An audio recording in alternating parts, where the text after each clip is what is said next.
দেনমোহরের পরিমাণ কিভাবে নির্ধারিত হয়? কুরআন ও সুন্নাহ অনুযায়ী কি দেনমোহরের সর্বোচ্চ বা সর্বনিম্ন সীমা রয়েছে? বিবাহের পর দেনমোহর বাড়ানো বা কমানো যায় কিনা সে সম্পর্কে বিস্তারিত আলোচনা করব আমার এই পর্বটিতে। যে যেখান থেকে আমার এই পর্বটি দেখছেন আশা করি সকলেই ভালো আছেন। আমি আপনাদের সাথে আছি অ্যাডভোকেট নূপুর আক্তার।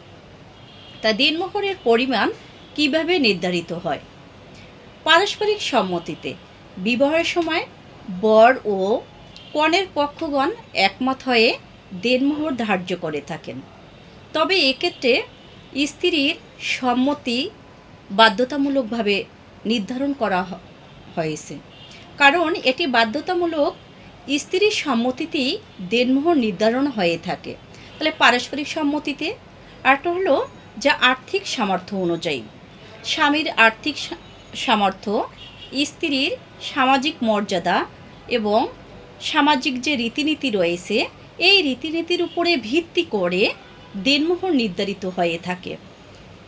পারস্পরিক সম্মতিতে, আর্থিক সামর্থ্য অনুযায়ী এই দুইভাবে দেনমোহর নির্ধারিত হয়ে থাকে।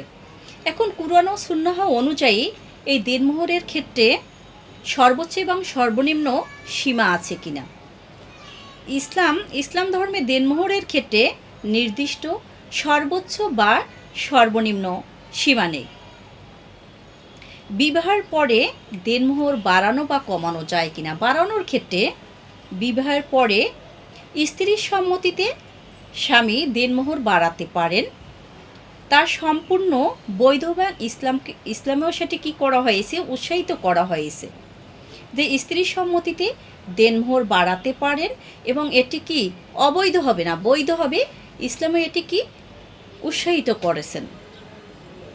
দেনমোহর কমানোর ক্ষেত্রে স্ত্রীর সম্মতিতে দেনমোহর আংশিক বা পুরোটা মাপ করা যায় বা এটা জাহেজ।